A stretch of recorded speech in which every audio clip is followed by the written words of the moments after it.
Baik, kami dari kelompok 13 pada mata kuliah studi naskah tafsir dan hadis akan mempresentasikan hadis yang ada di dalam kitab Sahih Al-Bukhari.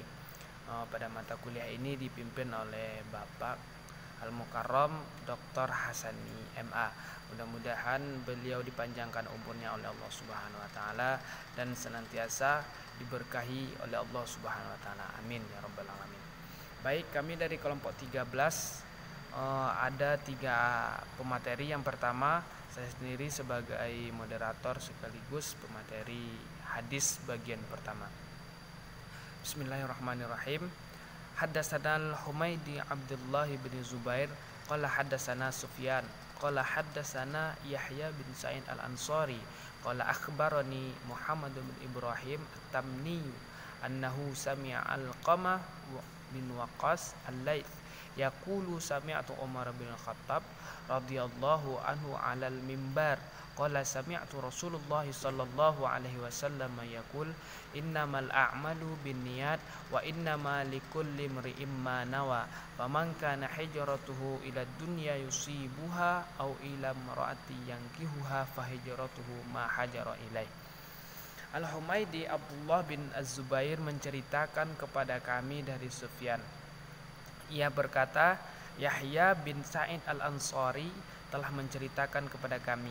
Ia berkata, Muhammad bin Ibrahim At-Taimi telah menceritakan kepada kami bahwasanya ia mendengar Al-Qamah bin Waqqas Al-Laitsi berkata, saya telah mendengar Umar bin Khattab radhiyallahu anhu berkata di atas mimbar, aku mendengar Rasulullah sallallahu alaihi wasallam bersabda, sesungguhnya setiap amalan tergantung dengan niatnya dan setiap orang akan memperoleh sesuai dengan niat masing-masing. Barang siapa hijrahnya untuk mengejar materi dunia atau untuk menikahi seorang wanita, maka hijrahnya sebatas pada apa yang menjadi niatnya. Adapun syarah hadis ini adalah hadis ini merupakan hadis dari Umar bin Khattab radhiyallahu anhu, merupakan hadis pertama yang dicantumkan oleh Imam Al-Bukhari, dan ini bertujuan adalah menerangkan bahwa sebuah amal harus diikhlaskan karena Allah Subhanahu wa taala, dan dengan amalnya ia harus mengharapkan wajah Allah dan negeri akhirat. Atas dasar inilah hadis yang agung ini harus disebutkan di dalam seluruh bab ilmu. Sabda Rasulullah Shallallahu alaihi wasallam ini adalah sesungguhnya setiap amalan tergantung niatnya. Maksudnya adalah tidak ada amal kecuali dengan niat. Setiap manusia berakal yang melakukan suatu amalan pasti meniatkannya, dan mustahil bagi mereka yang berakal melakukan suatu amalan tanpa disertai niatnya. Oleh sebab itu, sebagian ulama berkata, sekiranya Allah membebankan kepada kita suatu amalan tanpa niat, niscaya amalan tersebut merupakan taklif atau pembebanan yang tidak sanggup dilaksanakan. Kemudian sesungguhnya apa yang diniatkan seseorang, maka itulah yang akan ia dapatkan. Jika ia meniatkan sesuatu yang bermanfaat, maka ia akan mendapatkan kebermanfaatan itu. Dan sebaliknya, jika ia meniatkan sesuatu yang berbahaya, maka ia pun akan memperolehnya. Nabi Shallallahu alaihi wasallam membuat permisalan akan hal ini dengan amalan hijrah, bahwa siapa yang hijrahnya diniatkan oleh Allah dan Rasulnya, maka hijrahnya kepada Allah dan Rasul artinya ia telah memperoleh apa yang diinginkannya. Ini menunjukkan bahwa Allah akan mempermudah perkara tersebut untuknya sehingga ia bisa sampai kepada apa yang diinginkannya. Adapun orang lain, maka ada juga yang melakukan hijrah namun ternyata hijrahnya itu dilakukan hanya untuk kepentingan dunia, hanya untuk mengejar dunia, untuk perniagaan, atau demi menikahi seorang wanita, maka sesungguhnya ia melakukan hijrah demi memenuhi syahwat perut dan syahwat kemaluannya. Sabda beliau Nabi besar Muhammad SAW adalah maka hijrahnya sebatas pada apa yang diniatkannya, dan beliau tidak menyebutkan untuk mengejar materi dunia atau menikah seorang wanita sebagai bentuk penghinaan terhadap kedua hal ini, dan keduanya lebih rendah untuk disebutkan kembali. Jadi syarah dari hadis ini adalah hendaknya kita mengerjakan suatu amalan dengan niat ikhlas kepada Allah Subhanahu wa taala, dan janganlah kita beramal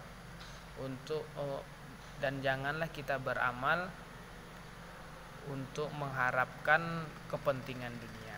Mudah-mudahan kita semua tidak termasuk kepada golongan yang disebutkan dalam hadis ini, dan kita setiap amalan yang kita kerjakan niatkannya adalah untuk Allah Subhanahu wa taala. Bismillahirrahmanirrahim. Assalamualaikum warahmatullahi wabarakatuh. Baik teman-teman semua dan Bapak dosen yang terhormat, saya akan melanjutkan pembahasan kita pada kitab hadis, yakni Jami' Sahih Al-Bukhari, pada hadis nomor yang kedua, hadis nomor 2 dan hadis nomor ketiga. Saya akan menjelaskan dulu dan membacakan dulu lafaz hadisnya, lalu terjemahannya, dan nanti akan memaparkan sedikit kandungan dari atau isi dari hadis tersebut. Hadis yang kedua, Bismillahirrahmanirrahim. Haddatsana Abdullah bin Yusuf qala akhbarana Malik an Hisham bin Urwah an abihi an Aisyah ummul mukminin radhiyallahu anha anna al-Harith ibn Hisham radhiyallahu anhu sa'ala Rasulullah sallallahu alaihi wasallam faqala ya Rasulullah kaifa ya'tika al-wahyu faqala Rasulullah sallallahu alaihi wasallam ahyanan ya'tini mithla salatil jarasi wa huwa ashadduhu alayya fayufsamu anni wa qad wa'aitu anhu ma qala wa ahyanan yatamathalu lil malaku rajulan fayukallimuni fa'aini ma yaqulu. Qalat Aisyah radhiyallahu anha wa laqad ra'aituhu yanzilu alaihi al-wahyu fil yammi syadidil bardi fayafsimu anhu wa inna jabinahu la yatafassadu 'araqan. Terjemahan dari hadis tersebut, yakni Abdullah bin Yusuf telah menceritakan kepada kami, ia berkata, Malik telah mengabarkan kepada kami dari Hisham bin Urwah dari ayahnya dari Aisyah ummul mukminin radhiyallahu anha bahwa Al-Harith ibnu Hisham radhiyallahu anhu bertanya kepada Rasulullah sallallahu alaihi wasallam, wahai Rasulullah, bagaimana wahyu turun kepadamu? Rasulullah Shallallahu Alaihi Wasallam bersabda, kadangkala wahyu itu datang bagaikan bunyi dentingan lonceng, itulah yang paling berat buatku. Lalu dentingan itu terputus dari pendengaranku, sedangkan aku telah memahami apa yang difirmankan Allah. Kadangkala seorang malaikat datang kepadaku dalam wujud seorang laki-laki, lalu berbicara kepadaku dan aku memahami apa yang dikatakannya.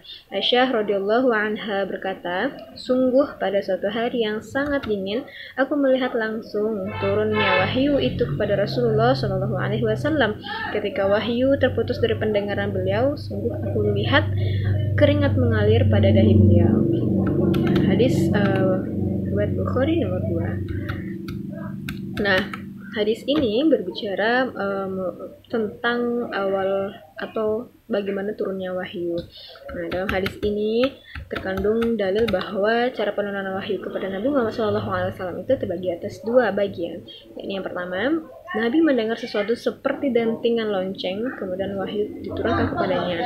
Nah, inilah yang paling berat menurut hadis ini, menurut Rasulullah SAW sendiri, yang mengutarakan jawaban beliau atas pertanyaan dari seorang sahabat.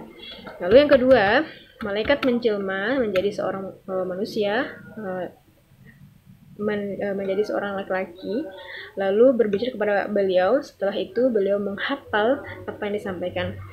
Penyampaian wahyu dengan cara kedua ini lebih ringan bagi beliau, bagi Rasulullah SAW sendiri, sebab kondisinya seperti pembicaraan biasa, seperti itu. Nah, Allah menerangkan dalam ayat surah Asy-Syura yang artinya yakni dan tidaklah patut bagi seorang manusia bahwa Allah akan berbicara kepadanya kecuali dengan perantaraan wahyu atau dari belakang tabir atau dengan mengutus utusan atau malaikat lalu diwahyukan kepadanya dengan izinnya apa yang dikehendaki. Nah, dalam ayat ini Allah menerangkan dalam ayat ini bahwa dia berkata kepada manusia dengan 3 perantaraan. Yang pertama yaitu wahyu, yang kedua yakni berbicara dari balik tabir atau hijab, lalu yang ketiga mengirim seorang utusan, lalu mewahyukan apa yang dikehendaki dengan izinnya, seperti itu. Nah, itulah hadis yang kedua. Kita lanjut hadis yang ketiga. Baik, kita lanjut pada hadis yang ketiga. Saya bacakan dulu nafas hadisnya. Bismillahirrahmanirrahim. Haddatsana Yahya bin Bukair qala haddatsana Al-Laits an Uqail an Ibn Shihab an Urwah bin Zubair an Aisyah ummul mu'minin annaha qalat awwalu ma budi'a bihi Rasulullah sallallahu alaihi wasallam min al-wahyi ru'ya salihah fi an-nawmi فكان لا يرى رؤيا إلا جاءت مثل فلك الصبح ثم حبب إليه الخلاء وكان يخلو بغار حراء فيتحنث فيه وهو التعبد ليالي ذوات العدد قبل أن ينزع إلى أهله ويتزود لذلك ثم يرجع إلى خديجة فيتزود بمثلها حتى جاءه الحق وهو في غار حراء فجاءه الملك فقال اقرأ قال ما أنا بقارئ قال فأخذني فغطني حتى بلغ مني الجهد ثم أرسلني فقال اقرأ قلت ما أنا بقارئ فأخذني فغطني ثانية حتى بلغ مني الجهد ثم أرسلني فقال اقرأ فقلت ما أنا بقارئ فأخذني فغطني ثالثة ثم أرسلني فقال اقرأ باسم ربك الذي خلق الإنسان من علق اقرأ وربك الأكرم فرجع بها رسول الله صلى الله عليه وسلم يرجف فؤاده فدخل على خديجة بنت خويلد رضي الله عنها فقال زملوني فزملوه حتى ذهب عنه الروع فقال لخديجة وأخبرها الخبر لقد خشيت على نفسي فقالت خديجة كلا والله ما يخزيك الله أبدا إنك لتصل الرحم وتحمل الكلا وتكسب المعدوم وتقرض الضيف وتعين على نوائب الحق فانطلقت به خديجة حتى أتت به ورقة ابن نوفل ابن أسد بن عبد العزى ابن عم خديجة وكان امرأة قد تنصر في الجاهلية وكان يكتب الكتاب عبراني فيكتب من الإنجيل بالعبرانية ما شاء الله أن يكتب وكان شيخا كبيرا قد عمي فقالت له خديجة يا ابن عمي اسمع min ibni akhika. Faqala lahu Waraqah, ya ibna akhi, ماذا ترى؟ فأخبره رسول الله صلى الله عليه وسلم خبر ما رأى. فقال له ورقة هذا الناموس الذي نزل الله على موسى يا ليتني فيها جزعا ليتني أكون حيا إذ يخرجك قومك. فقال رسول الله صلى الله عليه وسلم أو مخرجيهم قال نعم لم يأتي رجل قط بمثل ما جئت به إلا عودي وإن يدركني يومك أنصرك نصرا معزرا. ثم لم ينشب ورقه أن توفي وفتر الوحي.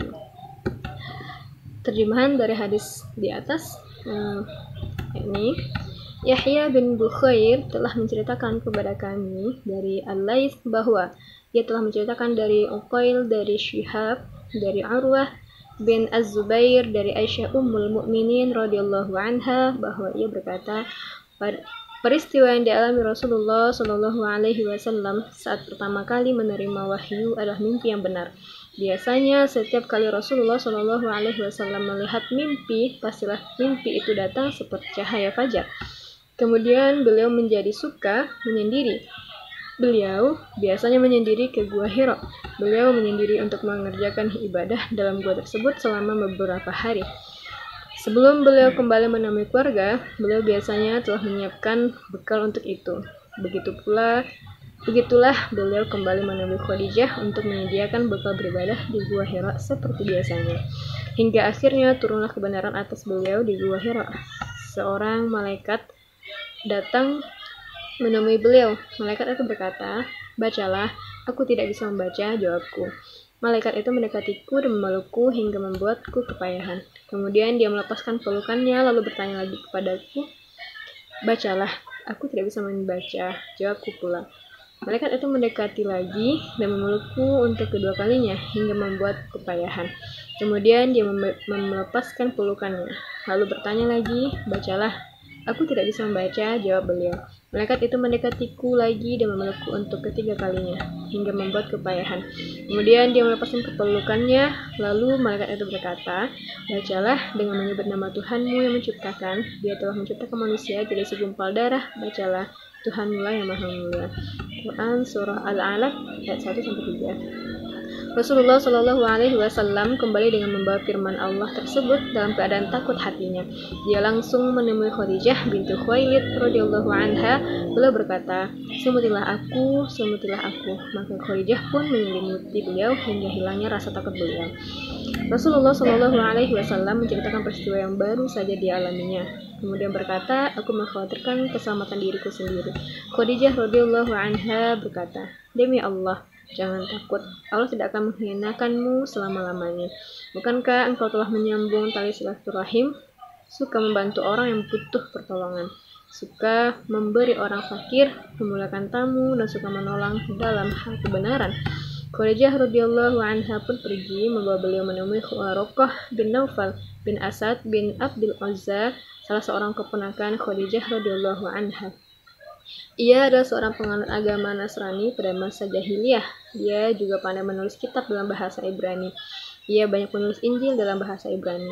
Dan ia adalah seorang yang sudah berusia lanjut dan telah hilang penglihatannya. Khadijah berkata kepadanya, wahai anak pamanku, dengarkanlah peristiwa yang dialami oleh anak saudaramu. Waraqah kembali berkata kepadanya, wahai anak saudaraku, apa yang engkau lihat? Lalu Rasulullah Shallallahu alaihi wasallam menceritakan peristiwa yang beliau alami. Setelah mendengar cerita beliau, Waraqah berkata, ini adalah namus yang dahulu diturunkan Allah kepada Musa. Duhai sekiranya aku seorang pemuda yang gagah. Duhai sekiranya aku masih hidup tatkala kaummu mengusir dirimu. Rasulullah Shallallahu alaihi wasallam bertanya, apakah mereka akan mengusirku? Naufal berkata, benar, setiap orang yang datang membawa ajaran seperti yang engkau bawa pasti dimusuhi. Sekiranya aku masih bersamamu pada saat itu, niscaya aku akan menolongmu dengan sekuat tenaga. Tidak lama setelah itu Waraqah meninggal dunia dan wahyu pun terhenti selama beberapa waktu. Hadis riwayat Bukhari. nomor hadis 3. Nah, dari hadis ini dijelaskan bahwa betapa kuatnya atau betapa takutnya Rasulullah SAW dalam menghadapi turunnya wahyu pertama. Dan ketakutan itu pada saat itu datang seorang laki-laki, seorang malaikat menyerupai seorang laki-laki membawa wahyu kepada Rasulullah SAW, lalu memerintahkan Nabi Muhammad SAW untuk membaca. Nah, sementara Rasulullah SAW saat itu menjawab permintaan dari malaikat ini bahwa Rasulullah SAW tidak bisa membaca apa yang kala itu dibawa oleh malaikat ini, sampai peristiwa itu diulangi oleh malaikat ini sebanyak 3 kali, dan sebanyak itu juga lah Nabi Muhammad SAW mengalami ketakutan, mengalami kecemasan karena dirinya baru pertama kali bertemu dengan sosok malaikat ini dengan sosok malaikat atau yang menyerupai laki-laki ini dengan membawa wahyu pertama saat itu. Nah, ketakutannya dibuktikan bahwa sampai 3 kali Rasulullah SAW dimintai oleh malaikat Jibril untuk membaca apa yang diperintahkan Tuhan, diperintahkan Allah Subhanahu Wa Taala kepada Nabi Muhammad SAW melalui perantara malaikat Jibril. Dan sebanyak itu pula Nabi mengatakan bahwa dia tidak bisa membaca apa yang dibawa oleh Jibril.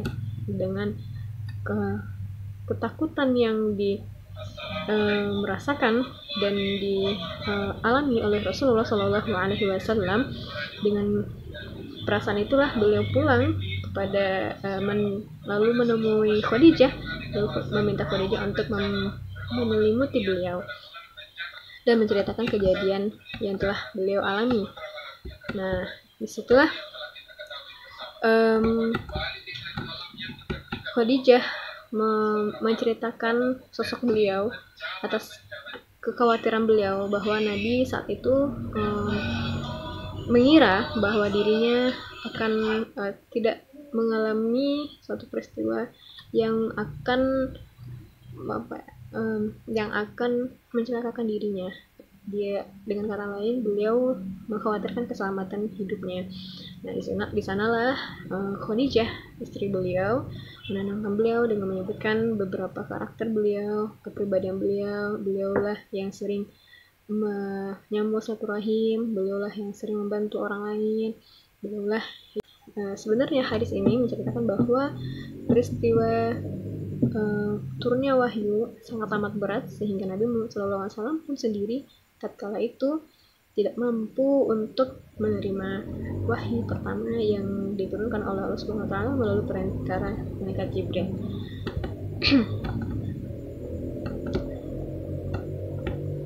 Dan pelajaran yang kita dapat dari hadis ini bahwasanya selain kita mengetahui bahwa wahyu pertama yang diturunkan oleh Allah Subhanahu Wa Taala melalui perantara malaikat Jibril adalah Quran surah Al-Alaq ayat 1-3 yang mana terdapat dalam penggalan matan hadis tersebut, yakni Iqra bismi rabbikal ladzi khalaq khalaqal insana min 'alaq iqra wa rabbukal akram. Nah, selain itu pula kita dapat mengetahui bahwa benar penerimaan wahyu tidak semudah dan tidak segampang yang kita pikirkan. Bahkan Nabi sendiri pun yang bertemu dengan Jibril yang menyerupai seorang laki-laki, saat itu menerima wahyu pertama, beliau telah merasa ketakutan dan tidak mampu untuk mengucapkan atau tidak mampu untuk memikul wahyu yang Tuhan turunkan saat itu. Kali hanya itu yang dapat saya sampaikan. Terima kasih. Bismillahirrahmanirrahim. Masuk kepada pembahasan hadis yang keempat pada kitab Sahih Bukhari. Bismillah.